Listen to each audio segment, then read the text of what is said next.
We truly understand what has gone, and it is only really now that we grasp how much she meant for us, how much she did for us. Breaking news, the Queen has died. Elizabeth II passes away at her beloved home in Balmoral at 96, Britain's longest ever monarch.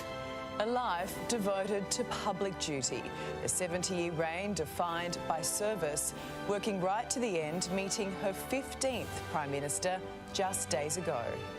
Charles declared king, Camilla named Queen Consort as the second Elizabethan era ends. King Charles III issuing an emotional statement moments ago. Australia farewells our Queen. Tears and tributes for the monarch who was a constant thread through our lives and a constantly changing world. This morning, we'll hear from the King about the next days of commemoration as the world farewells Queen Elizabeth II. Today, Friday, the 9th of September, 2022.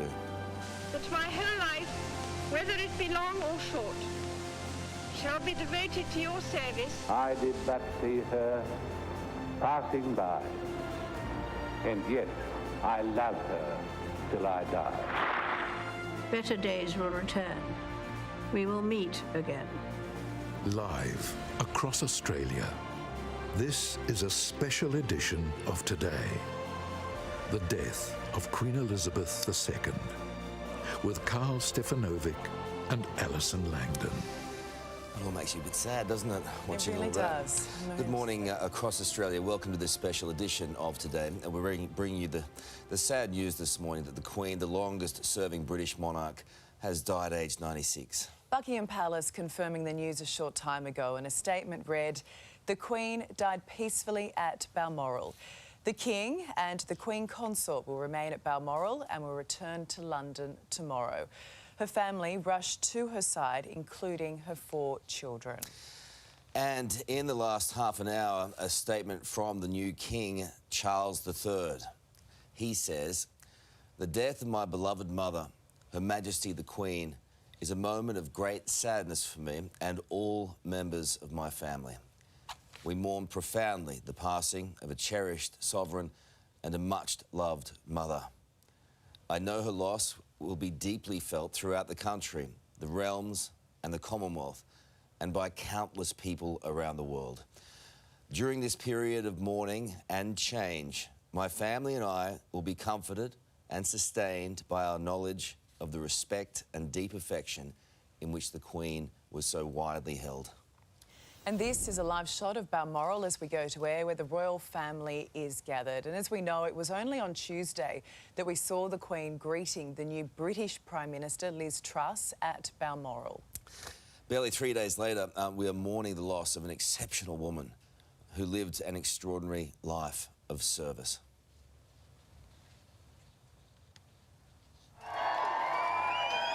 These are Australia's very personal memories, now tucked away.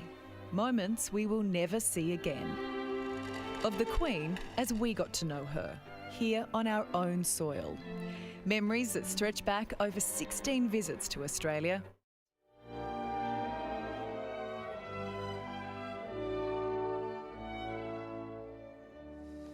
Yeah, what an extraordinary leader, what an extraordinary life. These are live shots now outside Buckingham Palace. Thousands, tens of thousands of people are making their way there to pay their respects.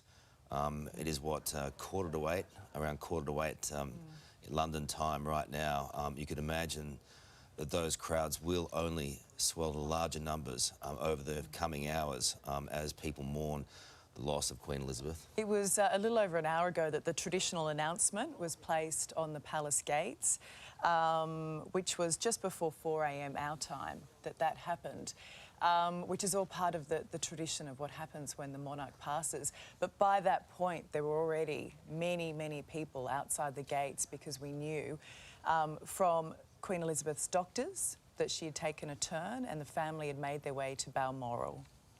It's happened. I mean, we all saw her just a couple of days ago, right? And we all wondered if she was, you know, she had a couple of marks on her hand. And there was speculation then that she may have not been in great health, but it was more mobility. So even though she's 96, it still came as a shock this morning when we found out, and that's only been... That's the final photograph taken of the Queen there. That was when she was meeting the new Prime Minister, Liz Truss, 2 days ago. So, I mean, I think when we saw that, as you said, we remarked on her hands, didn't we, that they were bruised, but she looked quite well, even though she was frail. She looked quite well in that picture, so has obviously taken a turn sometime after that point. So this has only happened in the last couple of hours, and already there has been a huge reaction around the world as the news of her passing fanned out across the globe. Also, just in the last few moments, Anthony Albanese, the Australian Prime Minister, has released a fairly lengthy statement on her life. He says, with the passing of Queen Elizabeth II, an historic reign and a long life devoted to duty, family, faith and service has come to an end. The government and the people of Australia offer our deepest condolences to the royal family, who are grieving for a beloved mother, grandmother and great-grandmother, the person whom for so long was their greatest inner strength. Australian hearts go out to the people of the United Kingdom who mourn today, knowing they will feel they have lost part of what makes their nation whole. There is comfort to be found in Her Majesty's own words, grief is the price we pay for love. This is a loss we all feel, for few have known a world without Queen Elizabeth II. In her 7 remarkable decades on the throne, Her Majesty was a rare and reassuring constant amidst rapid change. Through the noise and tumult of the years, she embodied and exhibited a timeless decency and an enduring calm. From the moment the young princess became queen, shouldering the mighty weight of the institution into which she was born, Her Majesty made dedication to duty and service above self the hallmark of her reign. She celebrated our good times. She stood with us in the bad, happy and glorious, but steadfast too. In particular, we recall the sympathy and personal kindness she extended to Australians afflicted by tragedy and disaster. Throughout it all, she was a monarch who let her humanity show, performing her duty with fidelity, integrity and humour. In this, she was supported so long and so lovingly by the late Prince Philip, her strength and stay for 73 years. And from her famous first trip to Australia, the only reigning sovereign to ever visit, it was clear Her Majesty held a special place in her heart for Australia. 15 more tours before cheering crowds in every part of our country confirmed the special place she held in ours. As monarch for more than half the life of our federation, the relationship between Australia and Britain matured and evolved throughout Her Majesty's reign. The Queen greeted each and every change with understanding, good grace, and an abiding faith in the Australian people's good judgment. This was the deft and diplomatic way she bound the diversity of the modern Commonwealth, nations around the world who will mourn her passing. Today marks the end of an era, the close of the second Elizabethan age. This time of mourning will pass, but the deep respect and warm regard in which Australians always held Her Majesty will never fade.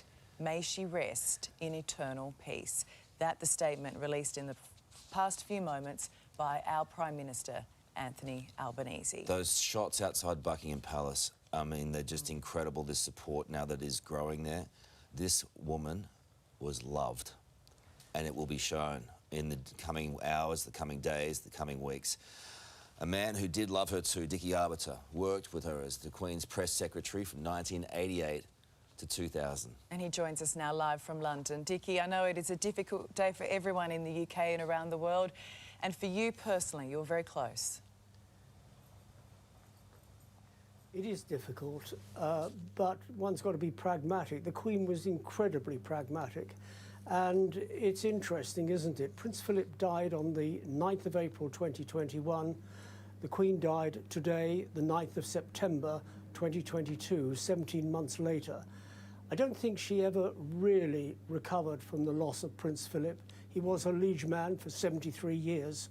And when you've lived that long with somebody, depended on them, depended on each other, it was a tremendous loss. We saw this lonely figure sitting, because of social distancing during the COVID epidemic, of sitting alone at the time of his funeral. She did cut a lonely figure. We've seen her gradually, unfortunately, deteriorate, getting very frail, having mobility issues. And we saw that delightful picture a couple of days ago, 48 hours ago, of her meeting her 15th Prime Minister, Liz Truss. What a difference 48 hours makes.